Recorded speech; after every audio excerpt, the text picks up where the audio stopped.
وبعتها له عشان هي كده كده رايحاله. شوف الفيديو. جت بالعكس، ردت في صدرك قتلتك. استفدت ايه؟ الناس داخله على عمرو اديب تقول له تصدق بالله احنا ما كناش مقتنعين بنظام الطيبات، بعد البقين الحمضانين دول يا اقرع ادينا هنمشي عليه عندن فيك. راح ردت طالع قايل لهم بتعندوا معايا انا؟ طب انا ذنبي ايه؟ يعني جت في وشك والله، جيت تكحلها عمتها ليه؟ لانك شخص ساذج. طيب نخش بقى على معانا 1700 في اللايف. السلام عليكم. قمر رورو اصلا قمر. تمام، اللايف شغال بس مش باين عندي هنا حاجه. الشخص ده بقى لما طلع اتكلم الدنيا خربت اكتر. كله ابتدى يركز في الحبه الكامله، كله ابتدى يمنع البيض والدقيق والفراخ، كله ابتدى يدخل على جوجل وعلى شات جي بي تي يسأل من أين أتت سلالة الفراخ، فرد علينا شات جي بي تي وجوجل قال لنا من سلالة الديناصورات، تحديدا من ديناصور تيركس اللي هو بإيدين رفيعة من قدام ده. وعلى مدار السنين القرون اللي فاتت الانسان ابتدى يحور فيها ويعمل انتخاب طبيعي، يجيب الفرخه من هنا على الكتكوت من هنا على البذره من هنا على الزفت من هنا، لقح لقح لقح طلع كائن جديد على مدار مئات السنين. طفحناه احنا، جالنا المرض وجالنا الخمول والكسل الغده الدرقيه والمستشفيات اتملت والعيادات منين ما تروح تلاقيهم قاعدين على السلم مستنيين دورهم. وده مش في مصر، ده في العالم كله. اكتر شعب بتايت في العالم هم الامريكان من كتر كم السكريات اللي بيحشروه، واتخن شعب في العالم هم الخلايجه من كتر الكبسه اللي بيضربوها. واخد بالك معايا؟ لان مفيش عقل في الاكل، مفيش عقل في الاكل. والامريكان برضو على فكره تخان جدا جدا، بيعانوا من سمنه مفرطه. طيب احنا ناس ربنا كرمنا ببني ادم عبقري مصري وامنا له وسمعناه ووثقنا فيه وخلانا نبحث وندور. الراجل ده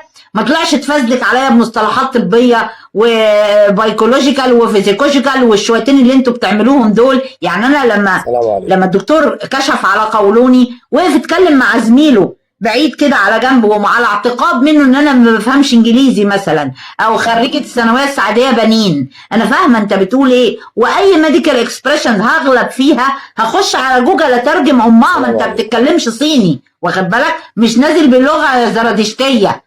فدخلت وشفت يعني ايه كولون ترامب، لقيت انه بيتكلم في ورم في القولون. قلت له خد تعالى، انت بتقول له ايه؟ هو انت فاكر ان انا مش فاهمه؟ ما تتكلم معايا انا يا دكتور، ولا انت فجاه عملت لي كونسلتو وهنبعت نجيب خبير اجنبي من بره؟ مالك يا ابويا؟ ما تهدى، ده انت لسه بتقول اي داوت، انا شاكك في ان فيك كذا.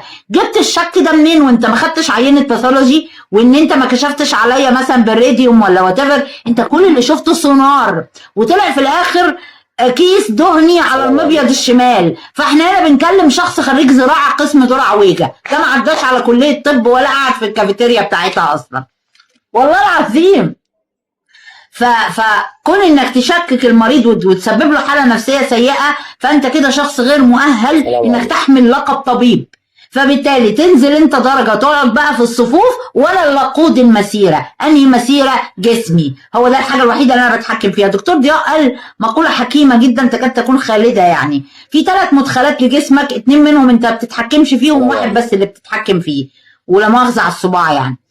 الهواء ما نقدرش نتحكم فيه، بس بقيه البني ادمين جابوا لنا السحابه السوداء وجابوا لنا ثقب الاوزون وجابوا لنا الاختلاف المناخي اللي احنا عايشين فيه. 2 الميه ما تقدرش تتحكم في مكوناتها، هي ميه يا اما طالعه من بئر جوفي يا اما نازله من الامطار، ما فيش اي سورس تاني في الحياه للميه غير ال2 دول. اكيد مش هتجيب ميه البحر وتفلترها وتحط عليها سكر وتدردعها. 3 الاكل، هي دي الحاجه الوحيده اللي انت تقدر تتحكم فيها، في نوعها، في كمياتها، في جودتها، في توقيتها. هو ده اللي الدكتور قال لنا عليه. بس صوموا تصحوا. انا النهارده باكل وجبه واحده في اليوم ومش جعانه ومش دايخه ومش مهبطه، واللي جنبي اهي قاعده بتاكل وجبه واحده في اليوم، وعشان ضربت بصل امبارح جايه لي بتقول لي بطني الحقيني وجنبي. فجسمك بيديك الارم يا متخلف، بيزعق في وشك وبيقول لك ارحم ميتيني.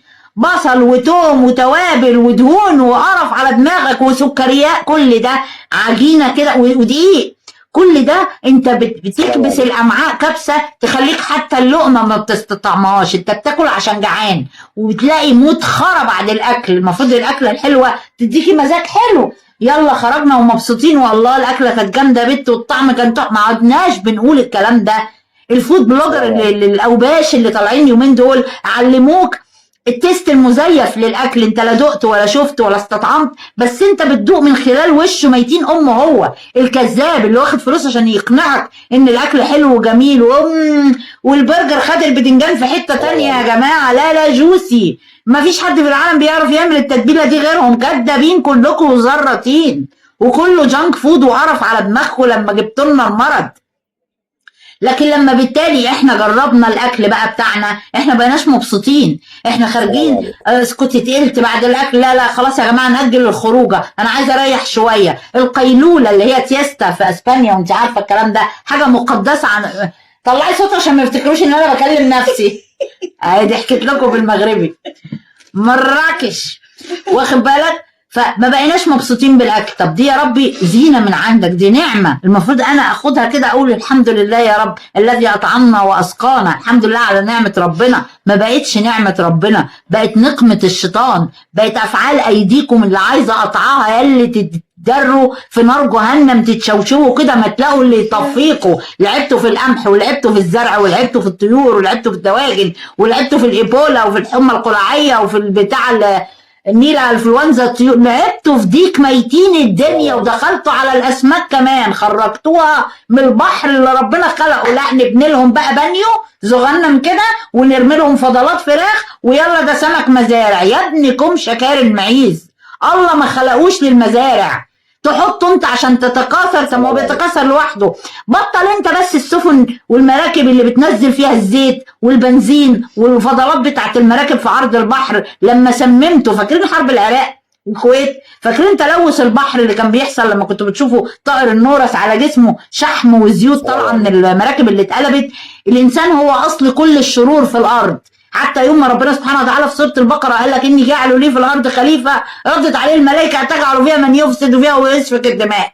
يعني مفيش اكتر من كده. الملائكه كانت عارفه ان ادم الذي لم يخلق بعد هيسفك الدماء ويفسد في الارض، فاللي هو النبي يا رب ما تعملش فينا كده، بيعه في اي حته تانية، وديه المريخ وديه زحل، ما تنزلوش الارض. ومع ذلك اعصى، واول عصيان عمله هو اكل من الشجره. اول معصيه عملها البشر خلاف امر الله هو الاكل. كلوا واشربوا وتزوجوا واستمتعوا ولا تقربوا هذه الشجره، الا بقى الدماغ اللي يلا هي الشجره دي اللي هنطفح من امها. فكان عقابه عقاب لينا كلنا بقى جماعي. مش فاهم انا ذنبي ايه في غلطه ارتكبها الاولون؟ يعني انا كرحيمه انا عملت ايه؟ بس رحيمه بقى بتحاول تصلح ما افسده الاولون، ما افسده كل التجارب العلميه اللي تمت على القمح والهرمونات والجينات اللي اتلعب فيها.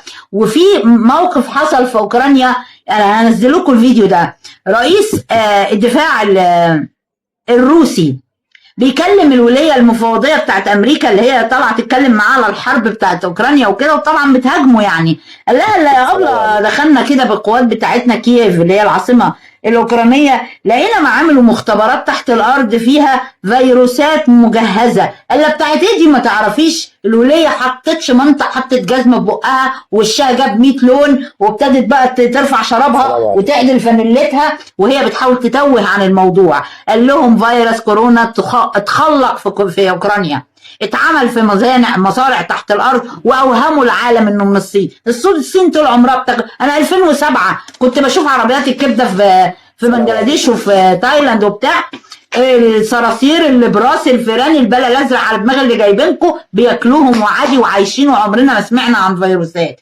اشمعنى اول ما قامت الحروب دخل الفيروس؟ اشمعنى استرازينيكا والشركات دي كلها اللي قالت لك بعد كام سنه من موت البشر سوري اصل اللقاح بتاعنا بيجيب جلطات؟ يا ولاد الكلب يا ولاد الكلب انتوا بتعاملونا معامله الفيران. طيب لما تيجي بقى تبص كده، يطلع معايا زوم اوت بره البوليكه دي كلها، واقف بص على الصوره كده من بعيد، هتلاقي نفسك عباره عن ضحيه. السلام عليكم. هتلاقي نفسك عباره عن رقم في ترس كبير عمال بيلف طاحن فيه شركات الادويه ورؤوس الاموال والصناعات الغذائيه والمواد الصناعيه. كل الكلام ده انت حيالله ترس فيه. طب الراجل ده جه قام خبطني خبط على دماغي، قال لي فوقي بقى فوقي بقى يخرب بيتك، بيحقنوكي بسموم وقفي اقفلي بقك، مش هتقدري توقفي الصناعه، مش هتقدري تعملي اي حاجه في العالم الماسوني اللي احنا عايشين فيه ده. كل اللي تقدري تتحكمي فيه هذه الفتحه، هذا الخرم، اقفليه وابعدي عن شرهم وخليكي بعيد.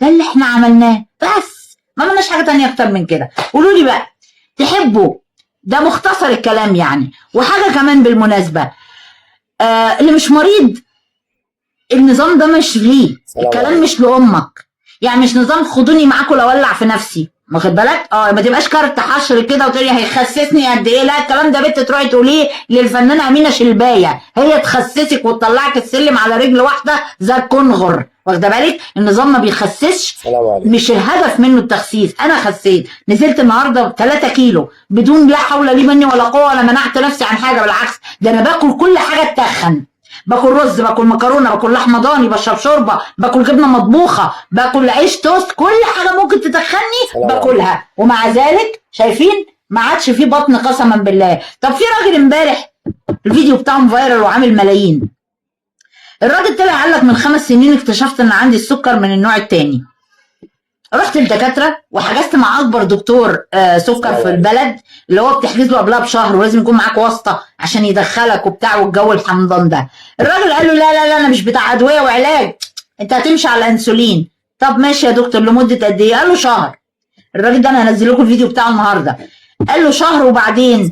قال له تجيلي تعمل لي تحاليل بعد شهر انسولين وتجيلي، حقنه الصبح وحقنه بالليل. الراجل نزل اشترى الانسولين بقى عمال يحقن في نفسه، حقنه الصبح وحقنه بالليل، في بطنه وفي جنبه وفي ظهره وفي كل حته. جه بعد الشهر قال له لا سكرك مش عاجبني، لا مش مظبوط، احنا هنكمل انسولين كمان شهرين. بعد الشهرين الراجل كان بمصادفه بقى مع ظهور الدكتور ضياء العوضي الله يرحمه، ابتدى يسمع له، ابتدى يركز في كلامه. وانا بقول لك الراجل ده لم يتعالى علينا بالمعلومات. دايما تلاقي الدكتور عنده كده ايه، سنه الايجو العاليه دي، اللي هو انت مش فاهمك، انت درست 7 سنين طب، مين حضرتك، شهادتك ايه، مؤهلاتك ايه، انت هتفهم احسن مني، هو انت دكتور؟ دايما تلاقيهم بيكلمونا باللغه العليا دي، اللي هو خد بالك حضرتك انا المريض ده. حتى المثل الشعبي بيقول لك صدق العليل ولا تصدق التحاليل يا دكتور، القرد بيتنطط ولا بطل تنطيط؟ لا هو عنده انا 7 سنين دول مفرتكين دماغه، اوعى الولد اللي واخد نوبل. طب انا جسمي بيقول لي حاجه تانية غير اللي حضرتك بتقول عليها. لا ما صدق ان انا جسمك يا حيوان،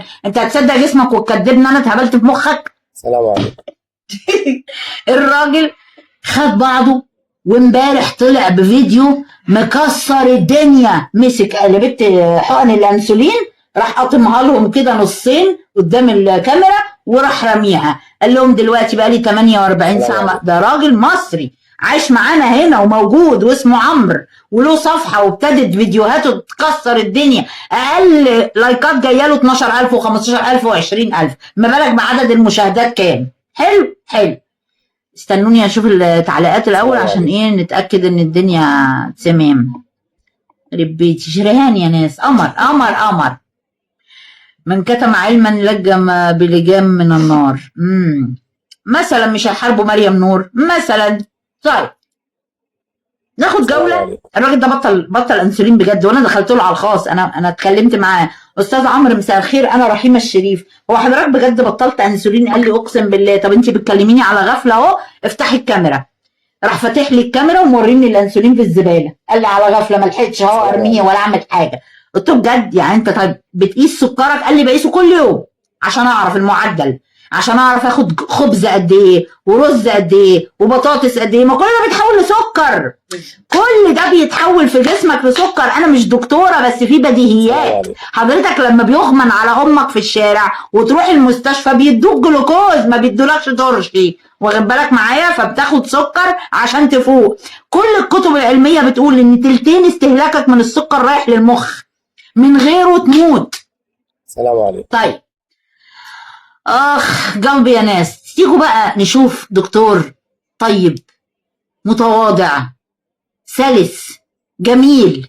لأول مرة يا رب بفهم معدتي بتشتغل ازاي، أول مرة يوريني بطني من جوه ايه اللي بيحصل لها، من أول المريء لغاية المستقيم والإثنى عشر والأمعاء، بطريقة تقليدية وسهلة وبسيطة وطفولية، ما بيتفرعنش عليك بالمصطلحات